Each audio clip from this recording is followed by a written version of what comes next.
রাজনৈতিক বিবেচনায় নারী শিশু ধর্ষণ মামলা প্রত্যাহার করা হবে না বলে জানিয়েছেন আইনমন্ত্রী মোহাম্মদ আসাদুজ্জামান। মঙ্গলবার সকালে সচিবালয়ে মামলা পূর্ব বাধ্যতামূলক মধ্যস্থতা কার্যক্রমের উদ্বোধন শেষে একথা জানান তিনি। এ সময় তিনি আরও জানান, বিচারক সংকটে দেশের আদালতে ৪৫ লাখ মামলা ঝুলে আছে, তাই বাধ্যতামূলক মধ্যস্থতার প্রক্রিয়ায় মামলার সংখ্যা কমিয়ে আনার চেষ্টা করছে সরকার। শামীমুজ্জামান চৌধুরীর রিপোর্ট।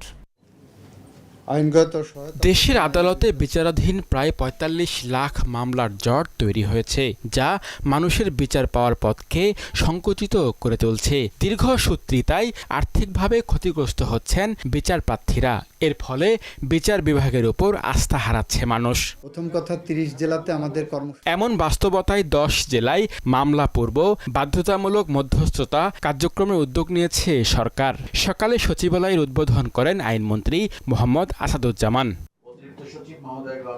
বর্তমানে ৪৫ লাখ মামলা নিষ্পত্তির অপেক্ষায় আছে উল্লেখ করে মন্ত্রী বলেন, বাধ্যতামূলক মধ্যস্থতার প্রক্রিয়ায় ১ বছরে তা ২৫ লাখে নামিয়ে আনার চেষ্টা করছে বর্তমান সরকার। বাংলাদেশের অপ্রতুল বিচারকের বিপরীতে প্রায় ৪৫ লক্ষের মতো মামলা চলমান আছে। এটা আমাদের জন্য অনেক দুর্বোধ্য। আগামী ১ বছরে আমাদের ৪.৫ মিলিয়ন যে মামলা আছে বলছি পেন্ডিং, সেটা আমরা ২ মিলিয়নে কমিয়ে আনতে পারবো, এবং সেটা যদি পারি আগামী ১ বছরে আমাদের বিচার বিভাগের জন্য একটি আশার আলো দেখাবে।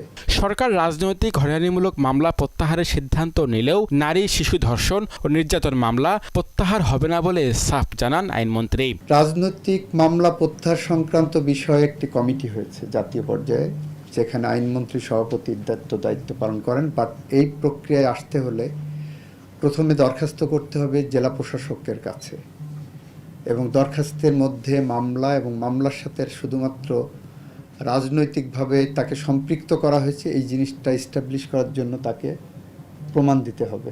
তবে এখানে ২টা ক্ষেত্রে আমরা এক্সেপশন করেছি। রেপের মামলা, শিশু ধর্ষণের মামলা, কিংবা যৌতুকের জন্য স্ত্রীকে হত্যা করেছে মামলা, পরবর্তীতে এই সমস্ত মামলা নিয়ে এসে রাজনৈতিক কালার যদি কেউ দেওয়ার চেষ্টা করে, আমি বলেছি আমার টেবিল পর্যন্ত এই মামলা আসবে না। মধ্যস্থতার প্রক্রিয়ায় দুর্নীতি প্রশ্রয় দেওয়া হবে না। এক্ষেত্রে সরকার জিরো টলারেন্স নীতিতে অটল থাকবে বলেও জানান আইনমন্ত্রী। মিডিয়েশন প্রক্রিয়ায় যে কোনো ধরনের দুর্নীতি আমাদের কাছে কিন্তু জিরো টলারেন্স। শামীমুজ্জামান চৌধুরী, মোহনা সংবাদ, ঢাকা।